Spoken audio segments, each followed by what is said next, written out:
그의 나라를 구하라. 그리하면 이런 것들을 너희에게 더하시겠다라는 말씀이 있습니다. 많은 그리스도인들이 이 말씀을 교회 일에 열심을 내면 하나님이 이 땅에서는 먹고 사는 문제를 해결해 주시고 하늘에는 상급을 쌓아 주신다라는 의미로 이해합니다. 그래서 33절에 낡아지지 않는 배낭을 만드는 것, 하늘에 보물을 두는 것을 하늘에 쌓이는 상급으로 이해합니다. 언젠가 하나님의 나라에 들어가게 될 텐데 하나님의 나라에서 나에게만 특별하게 주어지는 상급으로만 이해한다는 겁니다. 물론 완전히 잘못된 이해다라고 말할 수는 없습니다. 그러나 이런 이해는 하나님의 나라를 구하는 것을 지나치게 단편적으로만 이해하게 합니다. 그리고 이런 이해는 두 가지 오해를 낳습니다.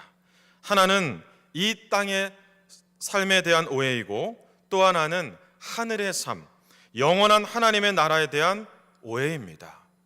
먼저 교회 일에 열심을 내면 하나님이 이 땅에서 먹고 사는 문제를 해결해 주신다라는 이해는 이 땅에서 우리가 해야 할 일, 이 땅에서의 우리의 사명을 교회 일로만 국한하게 만듭니다.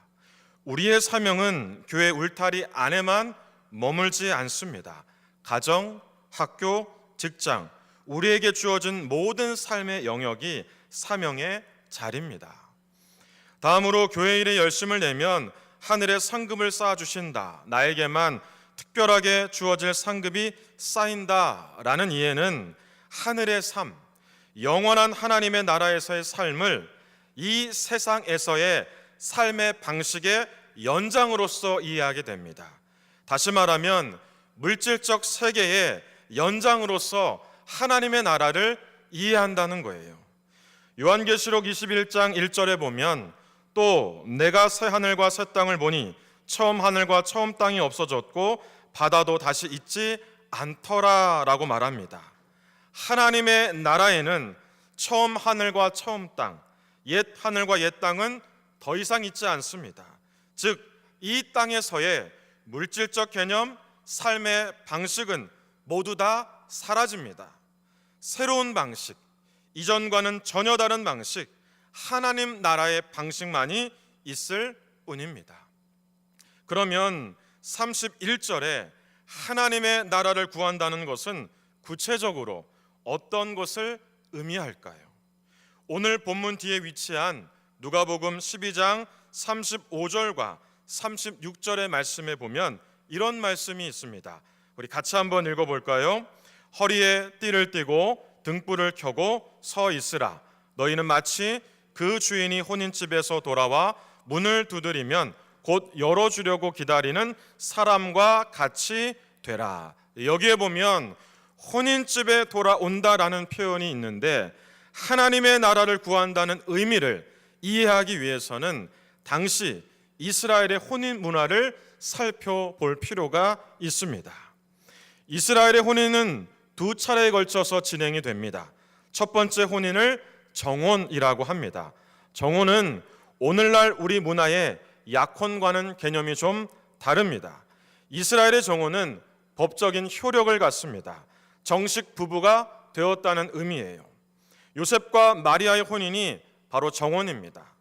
정혼은 신랑이 신부를 선택하는 순간 이루어집니다. 그러니까 신부를 선택하는 것, 정혼은 신랑의 권한입니다.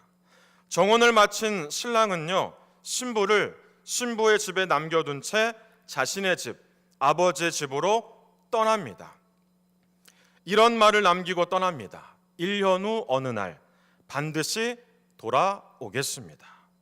신랑이 1년 후 어느 날 이렇게 말했던 이유는요, 신부의 집으로 다시 돌아갈 시간을 정하는 것은 신랑의 권한이 아니기 때문입니다. 신랑이 신부의 집으로 돌아가는 시간을 정하는 것은 오직 아버지의 권한입니다. 신부의 집으로 돌아갈 시간은 아버지만 압니다. 아버지만 안다는 것, 혹 연상되는 말씀이 있지 않습니까? 마태복음 24장 36절에 보면 그러나 그 날과 그 때는 재림의 때를 말합니다. 아무도 모르나니 하늘의 천사들도 아들도 모르고 오직 아버지만 아시느니라 라고 말합니다.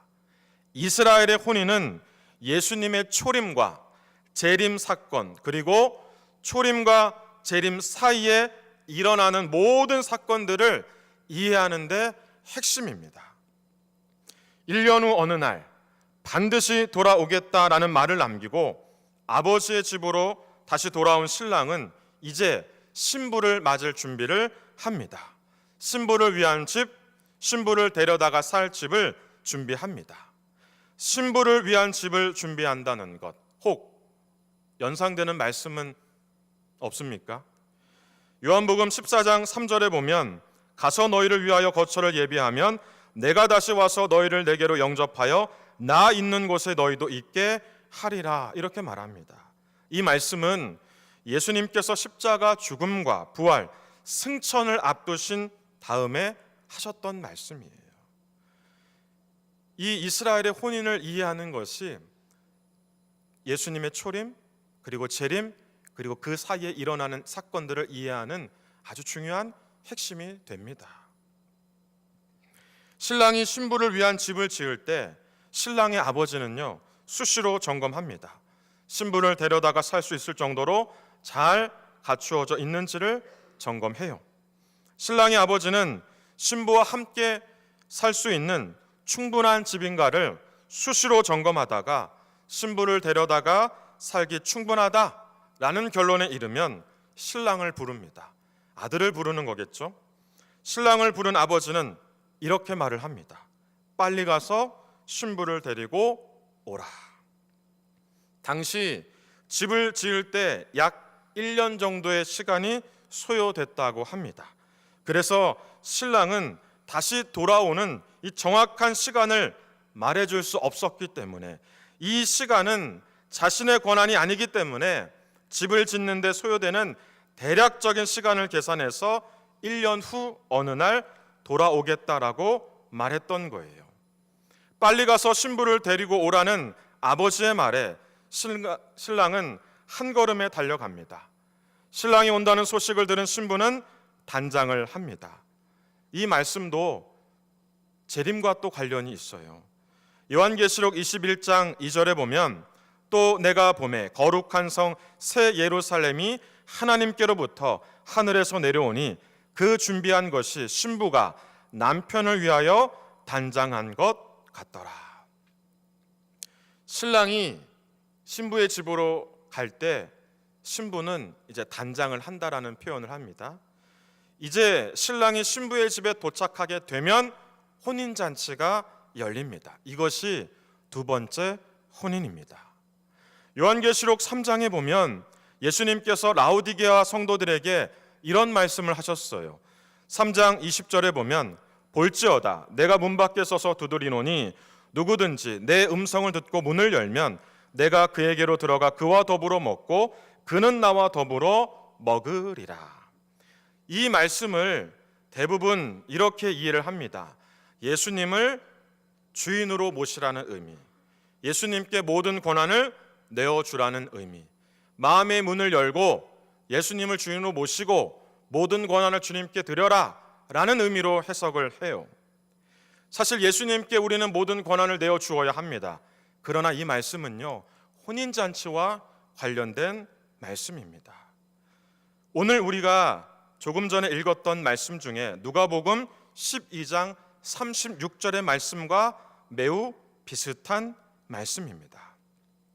신부는 자신의 집 문을 열고 신랑을 맞으라는 것이 요한계시록 3장 20절의 말씀, 또 누가복음 12장 36절의 말씀이에요. 왜 자신의 집을 열고 신랑을 맞으라고 했을까요? 신부가 자신의 집을 열고 신랑을 맞아야만 혼인잔치가 시작되는 거예요. 그러니까 두 번째 혼인이 성립이 되는 거예요. 이렇게 해야만 정혼으로 시작된 혼인이 혼인잔치로 완성되기 때문에 신랑이 온다는 소식을 들으면 신부는 문을 열고 신랑을 맞이해야 한다는 겁니다. 이스라엘의 혼인은 정혼과 혼인잔치 이렇게 두 차례에 걸쳐서 진행이 됩니다. 정혼 이후 혼인잔치까지 진행되는 혼인에 관련된 모든 일들을 무효화시키는 것은 신부가 할 수 있는 일이 아닙니다. 이 일은 오직 신랑만이 할 수 있어요. 정혼이라는 것은 신랑이 신부를 선택하는 순간 이루어진다고 했잖아요. 그러니까 신부를 선택하는 권한은 신랑에게 있습니다. 이 당시의 결혼 문화가 그렇다는 거예요. 그래서 정혼 기간에 마리아가 임신한 사실을 알게 되자 요셉이 조용히 혼인을 없었던 일로 하려고 했던 것도 이런 이유 때문입니다. 그러니까 마리아가 없앨 수 있는 게 아니에요. 마리아가 무효화시킬 수 있는 것이 아니었어요. 요셉이 해야만 했던 겁니다. 이런 혼인 문화는 우리의 구원이, 다시 말해 그리스도의 신부가 되는 것, 하나님의 거룩한 백성이 되는 것은 우리의 행위 여부와 상관없다는 것을 아주 분명하게 보여주는 겁니다. 그러면 신랑이 떠나고 난 후에 신부는 신랑이 올 때까지 무엇을 했을까요? 신랑은 정혼을 한 다음에 아버지의 집으로 돌아갔어요. 신랑은 아버지의 집으로 돌아가서 무엇을 했죠? 집을 지었어요. 그러니까 신부를 맞을 집, 그러니까 신부와 함께 살 수 있는 거처를 마련했습니다. 그러면 신부는 무엇을 했을까요? 신랑이 떠나고 난 다음에 신랑이 올 때까지 무엇을 했을까요? 신랑을 맞을 준비를 했는데 신랑을 맞기 위해서 크게 두 가지의 준비를 했습니다. 하나는 순결을 지키는 겁니다. 또 하나는 신랑 집안의 풍습과 문화를 배우고 익히는 겁니다. 순결은요, 단순히 도덕적인 정절을 의미하는 것이 아닙니다. 신부의 정체성을 말하는 거예요. 누구의 신부인가? 라는 정체성을 분명히 하는 것이 바로 순결입니다. 그래서 정혼을 한 신부는요, 혼인잔치 때까지 다른 신랑을 만날 수 없어요. 만나면 안 되는 거예요. 예레미야 3장에 보면 하나님은 이스라엘 백성들의 우상 숭배를 영적인 간음이라고 지적하면서 이스라엘 백성들에게 이혼서를 써서 주었습니다.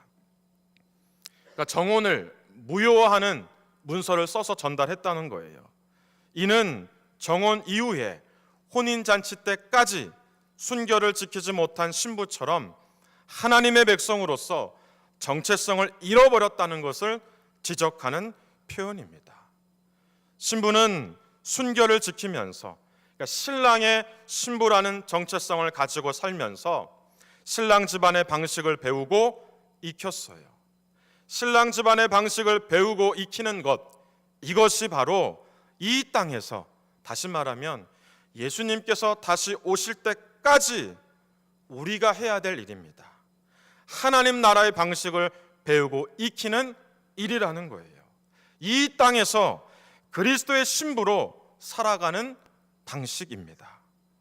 신부는 신랑집의 방식을 배우고 익힐 때 신랑집에 대한 마음을 쏟아야 돼요. 이제 자신의 집에서 행했던 모든 삶의 방식과는 이별해야 합니다. 조금이라도 미련을 두어서는 안 됩니다. 그래서 34절에 보면 이런 표현이 있어요. 우리 같이 한번 읽어볼까요? 함께 읽겠습니다.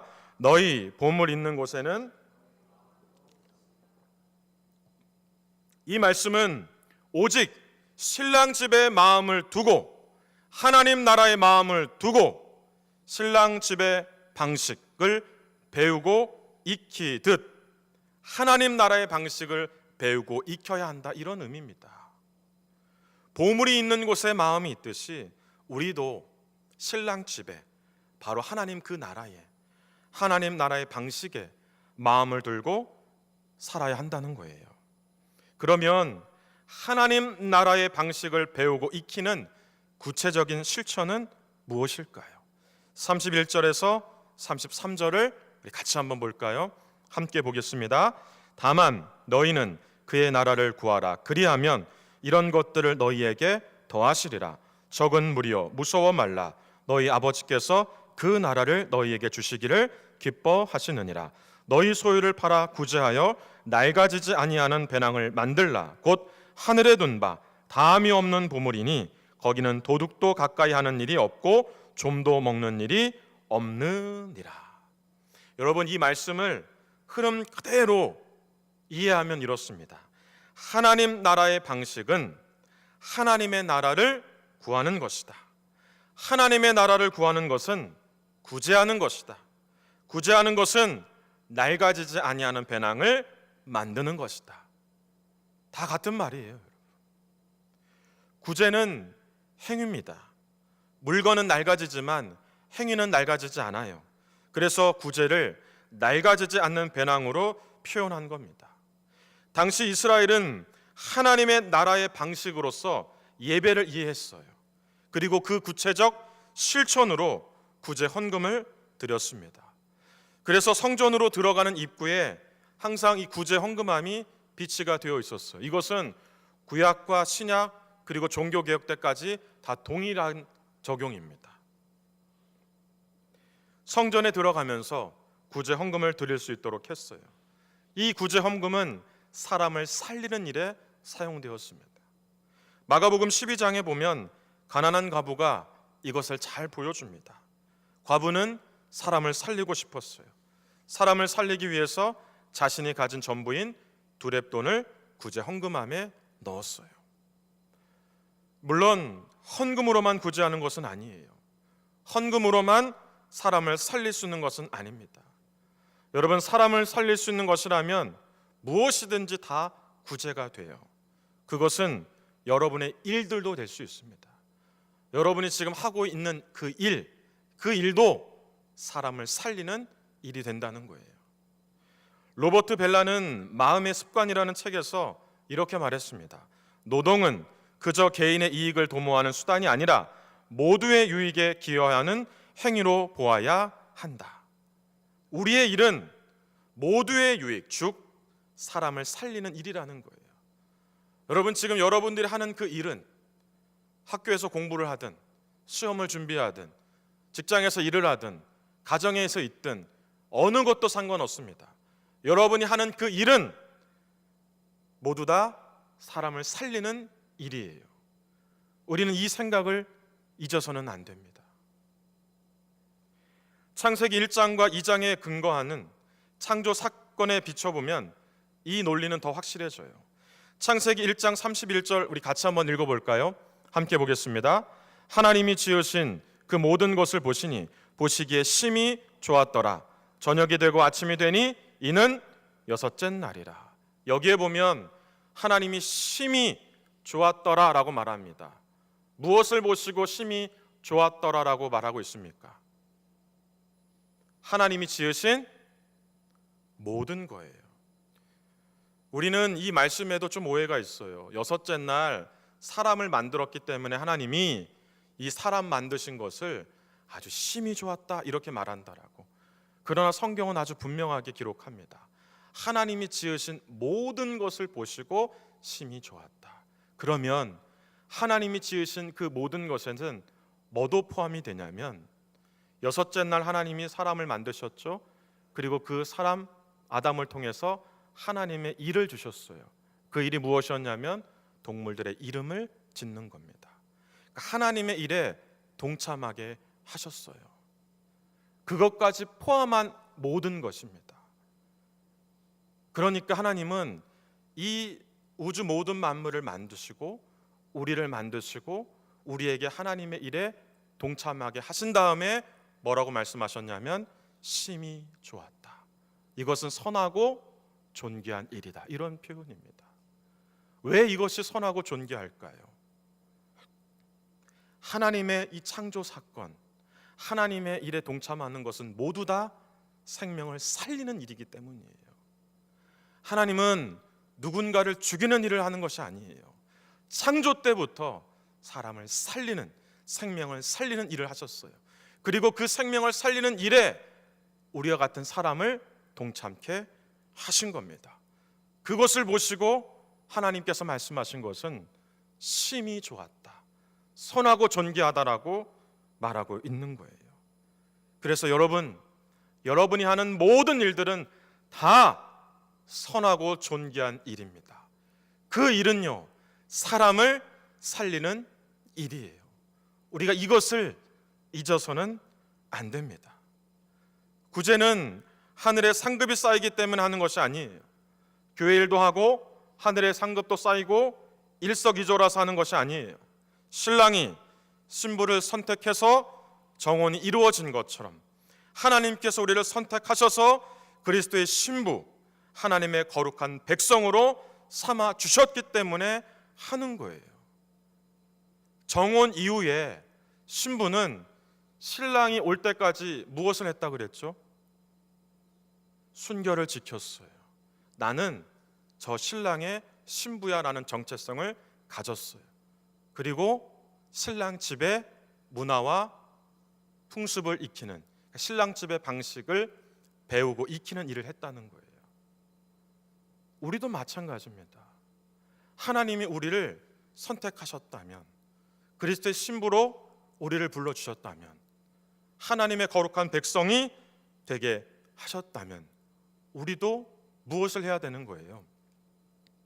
다시 오실 그리스도, 우리의 신랑을 맞을 준비를 해야 되는데, 첫 번째가 순결을 지키는 것.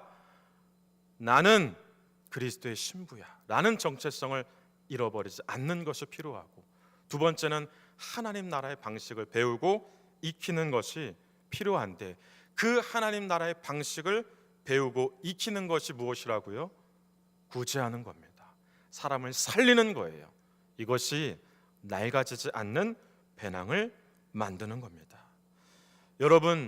여러분들이 하고 있는 지금 선하고 존귀한 그 일로 하나님 나라의 방식을 배우고 익혔으면 좋겠습니다. 하나님의 나라를 구했으면 좋겠습니다.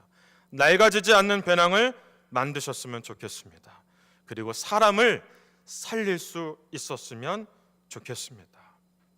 22절에 보면 또 제자들에게 이르시되 그러므로 내가 너희에게 이르노니 너희 목숨을 위하여 무엇을 먹을까 몸을 위하여 무엇을 입을까 염려하지 말라라는 말씀처럼, 목숨을 위하여 무엇을 먹을까 몸을 위하여 무엇을 입을까 염려하는 것은 세상의 방식입니다. 신부가 배우고 익혀야 될 방식이 아니라는 거예요. 그리스도의 신부인 우리가 따라가야 할 방식이 아니라는 거예요. 보물이 있는 곳에 우리의 마음을 두듯이 우리는 지금 어디에 마음을 두고 살아야 됩니까? 하나님 나라, 그리고 하나님 나라의 방식에 마음을 두어야 돼요. 그게 우리가 해야 될 일입니다. 그러나 무엇을 먹을까? 무엇을 마실까? 무엇을 입을까? 이 염려는 세상의 방식입니다. 세상을 살아가는 방식이라는 거예요. 이런 방식은 염려만 더할 뿐입니다. 하나님 나라의 방식을 배우고 익힐 수 없어요. 25절의 말씀처럼 염려가 더해진다고 해서 우리의 목숨이 연장되지 않습니다. 23절에 보면 목숨이 음식보다 중하고 몸이 의복보다 중하니라라는 말씀처럼 우리의 삶은요, 먹는 것과 입는 것 그 이상을 의미해요. 음식은 단지 우리의 목숨을 유지시켜 줄 뿐입니다. 옷은 단지 우리의 몸을 보호해 줄 뿐이에요. 이것은 음식과 옷이 중요하지 않다는 것이 아니라 음식과 옷에 지나친 관심을 기울이다 보면, 단지 세상을 살아가는 방식에만 관심을 기울이다 보면 더 중요한 삶의 의미, 하나님과 우리와의 관계, 특히 우리의 신랑 되신 그리스도와 우리와의 관계를 올바르게 이해할 수 없다는 거예요. 24절에서 27절은요, 하나님과 우리와의 관계, 우리의 신랑 되신 그리스도와 우리와의 관계를 설명해 주는 비유입니다. 24절을 눈으로 한번 보실까요? 까마귀가 등장합니다. 27절에는 백합화가 등장해요. 그리고 28절에는 들풀이 등장합니다. 이것은 모두 돌보심과 관련이 있는 말입니다. 하나님의 돌보심은 우리가 생각하는 것보다 훨씬 더 광범위하고 얼마나 철저한지를 보여주는 비유입니다. 그러나 안타깝게도 우리는 하나님의 돌보심, 생각하면 그냥 내가 구하는 것을 응답해 주는 정도, 내가 필요한 것을 하나님이 채워주시는 정도로만 이해해요. 하나님은 우리가 기도하는 것, 그것을 응답해 주는 정도, 내가 당장 이것이 필요한데 이것을 채워주는 정도로 우리를 돌보시는 분이 아니라는 거예요. 24절 까마귀, 27절 백합화, 28절 들풀이 바로 이것을 보여줍니다. 우리가 생각하는 것보다 하나님의 돌보심은, 그리스도의 돌보심은 그 범위가 훨씬 더 광범위하다는 거예요. 더 철저하다는 거예요. 이것은 내가 생각하지도 못한 그 상황 속에서도 여전히 하나님은 우리를 돌보신다라는 그런 의미입니다. 세상의 방식으로 살아가면, 염려하며 살아가다 보면 이것을 잊어버려요. 하나님의 돌보심이 얼마나 광범위하고 철저한지 잊어버려요. 그냥 내가 기도하는 것 응답받는 정도, 이 문제만 빨리 해결해 줬으면 좋겠다라는 정도로밖에 우리는 살 수 없다는 거예요. 하나님은 우리를 이 땅에 살아갈 때 그렇게 살아가기를 원하지 않습니다. 우리를 불러주신 이유는 이제 주님이 오실 때까지 이 땅에서 세상의 방식과는 이별하라고, 우리에게 주어진 일들이 있는데 그 일들을 통해서 하나님의 나라의 방식을 배우고 익히라는 거예요. 하나님의 나라를 구하라는 겁니다. 구제를 통해 낡아지지 않는 배낭을 만들라는 거예요. 사람을 살리는 일을 하라는 겁니다. 여러분, 여러분들이 하는 그 일을 통해서 우리는 하나님 나라의 방식을 배우고 익히는 거예요. 그러니까 내가 지금 무엇을 하든 그 일에 대해서 하찮게 생각하면 안 됩니다. 그냥 일로서만 생각하면 안 됩니다. 그냥 어쩔 수 없이 해야 되는 정도로만 생각하면 안 돼요. 하나님은 어쩔 수 없이 여러분들을 이 땅에 살아가게 하시는 분이 아니에요.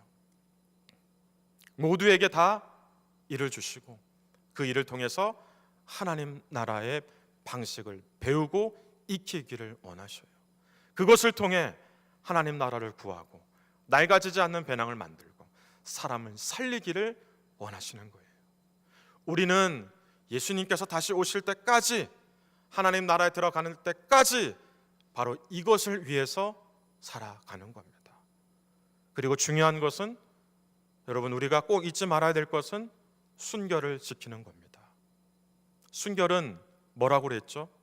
단순히 도덕적 정절을 지키는 것이 아니라고 그랬습니다. 순결은 정체성입니다. 내가 누구의 신부인가? 라는 정체성을 말해줘요. 여러분들은 누구의 신부입니까? 우리는 그리스도의 신부입니다. 여기 있는 모든 분들은 단 한 명도 예외 없이 그리스도의 신부예요. 우리는 이 정체성을 잃지 않고 우리에게 주어진 일들을 통해서 하나님 나라의 방식을 배우고 익히고 하나님 나라를 구하고 낡아지지 않는 배낭을 만들고 사람을 살리는 그런 일을 하는 여기 있는 우리 모든 청년들이 되셨으면 좋겠습니다. 하나님 나라의 방식과 완전히 다른 세상 방식의 전형적인 모습이 오늘 우리가 함께 읽은 본문 앞에 있는 내용이에요.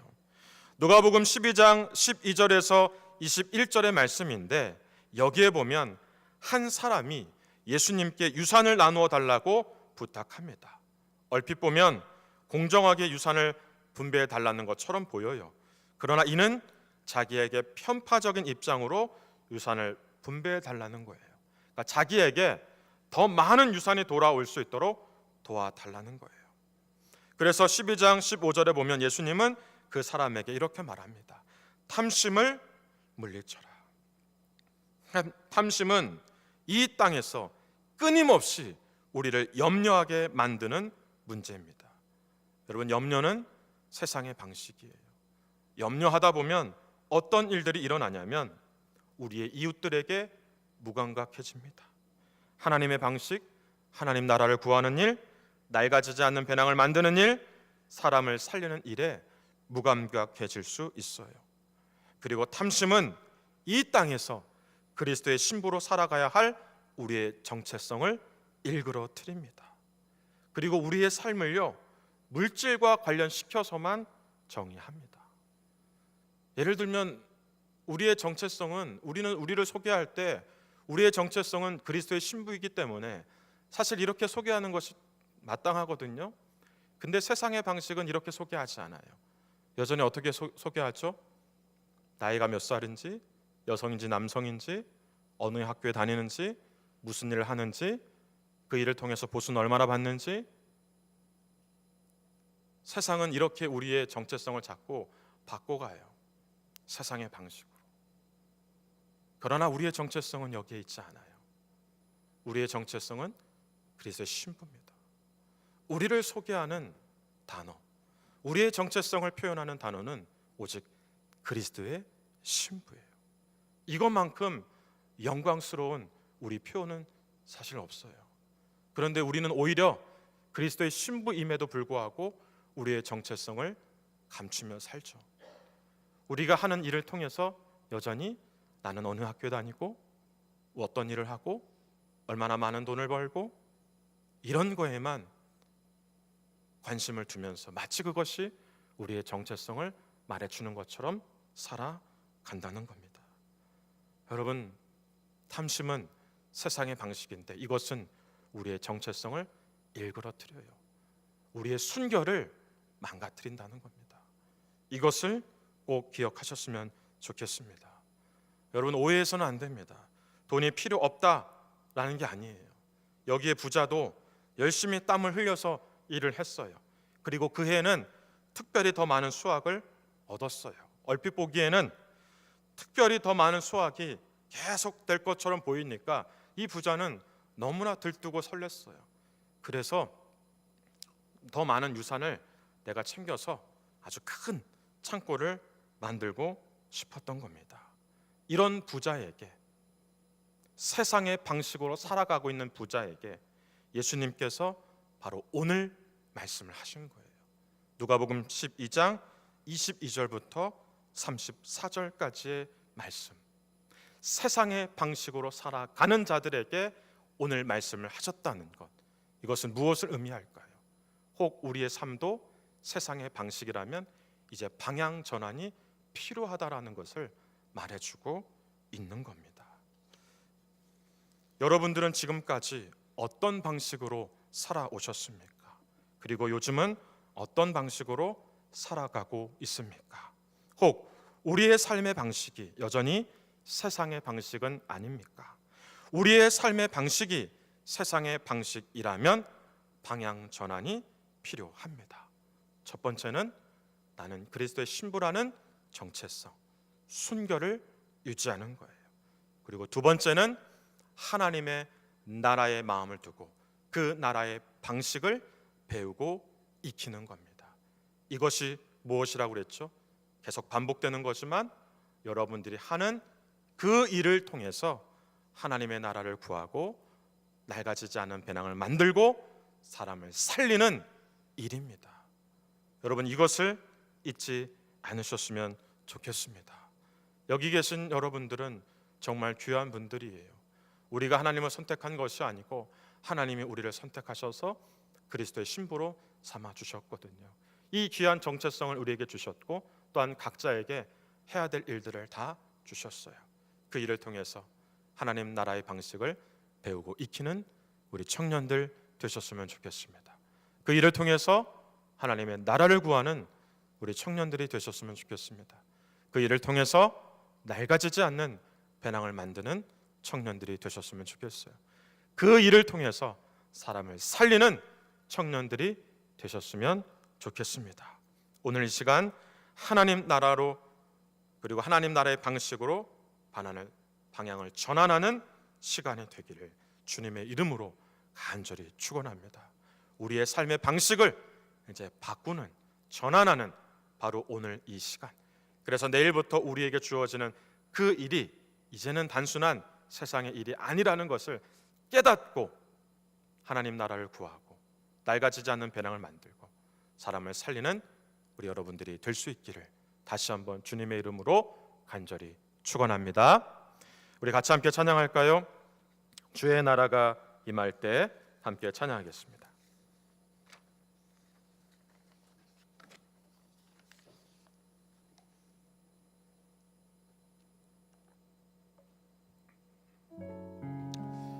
우리는 이 땅을 살아가면서 주님을 다시 만날 때까지, 그러니까 주님이 우리를 찾아오실 때까지 우리가 해야 될 일이 분명해요. 여러분, 이것을 잊지 않았으면 좋겠습니다. 이렇게 우리가 할 수 있는 일들로 하나님 나라의 방식을 배우고 익히다 보면 우리 안에 하나님의 나라는 임하게 되어 있어요. 그러니까 이 땅을 살아가면서도 자연스럽게 하나님 나라를 누리며 살 수 있게 된다는 거예요. 여러분, 이것을 기억하면서 같이 함께 찬양했으면 좋겠습니다. 하나님의 나라가 우리 가운데 임해서 우리의 삶의 방식이 이제는 바뀌어지고, 우리의 예배가 바뀌어지고, 우리의 삶의 모든 것이 바뀌어지는 것을 기대하면서 우리 같이 찬양하고 또 하나님께 기도